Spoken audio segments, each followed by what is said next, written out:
బావా welcome to our show. S BC centre lyric మీరు ఒక 4 లైన్స్ రాశారని చెప్పాను. అసలు ఎలా వచ్చింది మీకు? ఎందుకు ఫుల్ గా రాయలే అని అడగండి సార్. అదే ఫస్ట్ అసలు ఐడియాలో వచ్చింది, అసలు మిగతా మొత్తం పాట ఎందుకు రాయలేదు? అంత టైం ఎవరు రాయనివ్వలేదు. అంటే యాక్చువల్గా ఒక మంచి మాస్ సాంగ్ కావాలి. తేజు మన బ్రదర్కి నాకు బాగా ఇష్టమైంది ఏంటంటే డ్యాన్సులు కుమ్మేస్తాడు.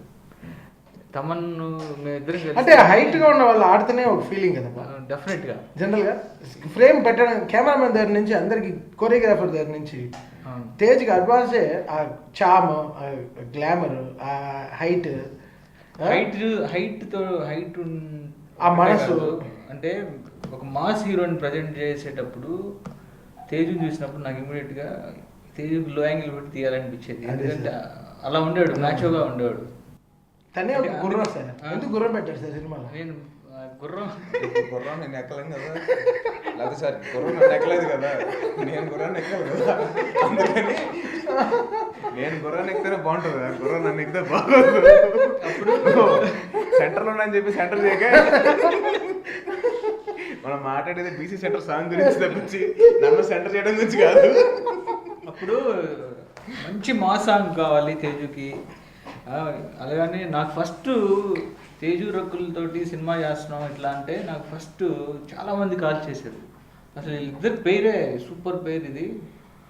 ఒక మంచి ఇద్దరు కూడా అంటే చూడంలోనే పోస్టర్ మీద తేజుని రక్కుల్ని చూస్తే ఒక ఫ్రెష్ ఫీలింగ్ ఉంటుంది అని చాలామంది చెప్పారు. చెప్పినప్పుడు వీళ్ళ మధ్య ఒక మంచి మాస్ సాంగ్ పెట్టాలి, ఎలా ఏంటి అనుకున్నప్పుడు తమన్తోటే కూర్చున్నప్పుడు ఒకసారి ఒక మాస్ హీరోకి ఒక తేజు ఆల్రెడీ మాస్లో బీసీ సెంటర్స్లో కుమ్మేసాడు.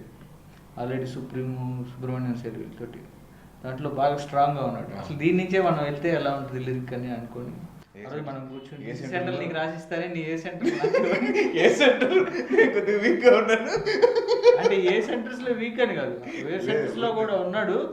బట్ ఏంటంటే మోర్ ఈ ఫుల్ ఫ్లెడ్జ్డ్గా ఇక అన్ని చోట్లకి వెళ్ళిపోతాడు, ఓవర్సీస్ కూడా. అలా అమ్మాయి చేత అనుకొని అలా బీసీ సెంటర్లో రాసిస్తాను, నేను ఏ సెంటర్లో వచ్చి చేస్తాను. టక్కున బాగా ఇది బాగుంది అన్నాడు. తను కూడా ఇమీడియట్గా నీ థియేటర్లో నా షో వేస్తాను. ఇంకా అదంతా వెళ్ళిన తర్వాత మధుగారికి తర్వాత చెప్పాడు, సార్ మీకు విషయం తెలుసా, ఈ ట్యూన్ పంపించాము చెన్నై నుంచి పంపిస్తే ఎక్స్ట్రాడినరీ ఉంది, చాలా బాగుంది. ఆయన వచ్చారనుకుంటా మధుగారు, వచ్చి సాంగ్ విన్నారు, ట్యూన్ అనేసి అదిరిపోయింది లిరిక్ ఇది అంటే మన గోపి ఫుల్ సాంగ్ రాస్తే అన్నారు. ఫుల్ సాంగ్ రాయటం కాదు సార్, మనకున్న దానిగా ఒక నాలెడ్జ్ పెట్టాను, ఇది మంచి భాస్కర్ బట్టలతో రాయిస్తాను అని అలా అనుకుంటే భాస్కర్ బట్టలు ఎక్స్ట్రాడినరీ రాశాడు. తర్వాత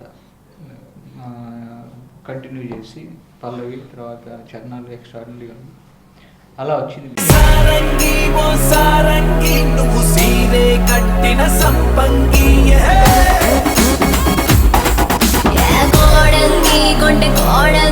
నువ్వు కారం కారం వేసంగి మోగిపోతి రావే నీ చేతిలో మారిపోతి రావే పెట్టుకుంటున్నారు